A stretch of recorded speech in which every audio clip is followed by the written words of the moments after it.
Hey Andre, can I hold a dollar? Yeah, sure. You know, I've really been thinking today about what we learned in TOK with ethics and everything. Why are gay people chastised so much? We see it a lot through history.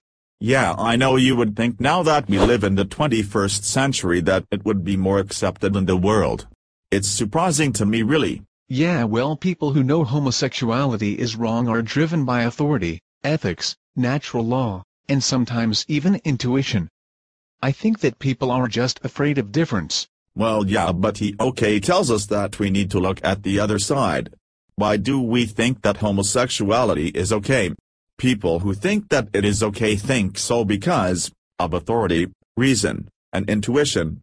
We use reasons such as freedom, human rights, and reason. And I think that we are only able to think this way in America because of our freedom. Yeah, like Mrs. David was explaining, it's not as accepted across the world as it is here, and even here we don't fully accept homosexuality. Yeah, there are even death penalties in 7 countries. It came to 7 when Uganda enacted their bill in 2009.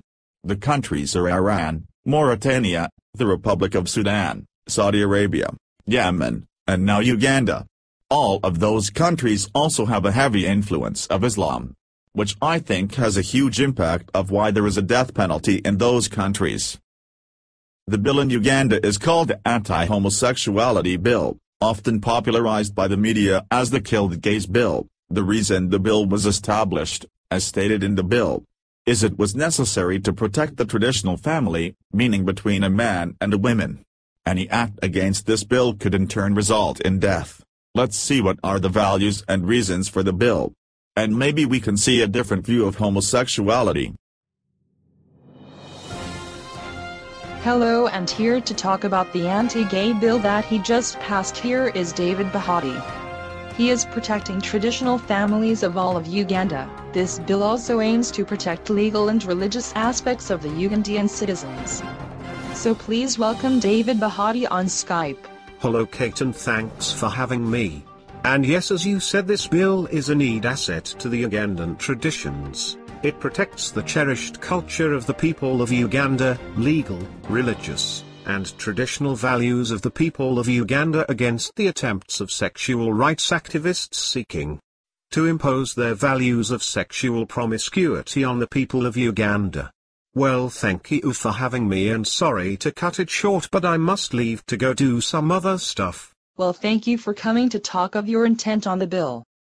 Well, you heard it here, folks. Thank you for tuning in, and be sure to watch next week for special news updates. This is Kate, signing off. Well, that was insightful. David Bahati says that it's necessary to protect values. He uses authority through religion. His intuition tells him that homosexuality is a punishable act. What do you think, Tyler? It's very interesting to see how it is perceived from a different perspective. Is it justifiable to protect some of the values allegedly threatened by homosexuality? Is even there a good way to gauge right and wrong when it is, from the perspective of Ugandan people, standing in the way of traditional values? Well, in the situation from a TOK standpoint, it's really hard to say that both sides aren't or are justified, and justified by who. There are so many ways to look at this issue, and what and who defines right and wrong. Can one's gut reaction to homosexuality, either protecting or saying it's wrong, be wrong? Yeah, good point. Reason and intuition are different from different standpoints, and both sides can be justified. But who can really determine right and wrong? Especially from all of the different perspectives of homosexuality. It ranges from full rights for homosexuals, even marriage, to death for homosexual acts. Gosh, I hate TOK, it hurts my brain. I wonder what people think about rights for homosexuals.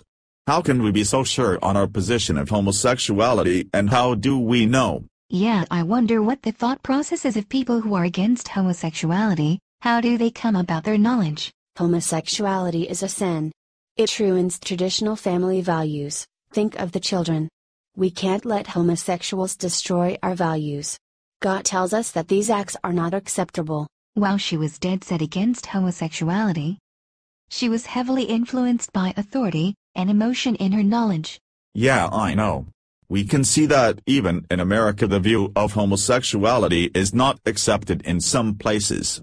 How can they know to trust an authority? What roles do reason and emotion play in deciding if homosexuality is right or wrong? I think that they are huge roles in deciding how it is viewed.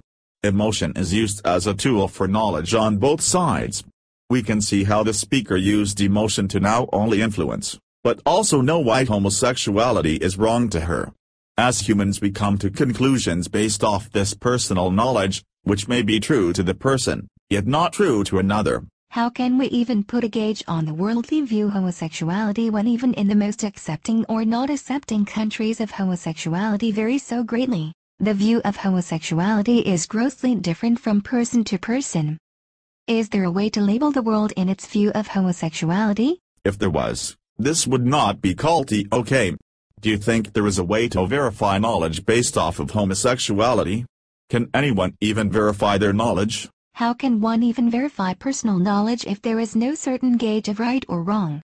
And if someone can prove, using one or more of the four ways of knowing, their side in some sense is true at least to them, if not more people. Yeah, that lady had a crowd of followers with her, so her knowledge is true in some sense.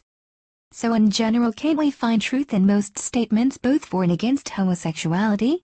And how does that affect the worldwide view of homosexuality?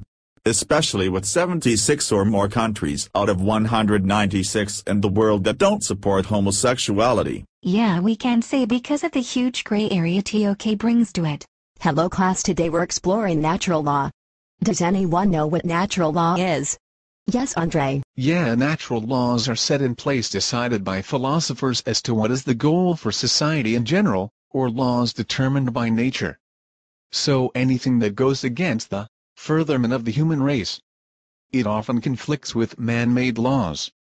So anything that goes against keeping the human race alive and well, in hand, goes against natural law. Right, so today we will start off with procreation.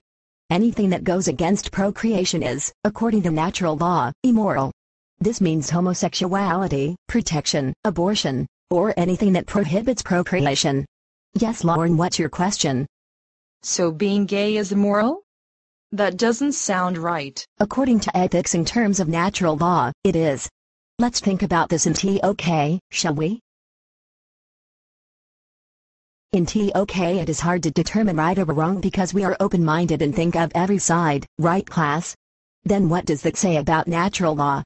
In a world, can we necessarily say on a worldview of homosexuality that natural law is justified?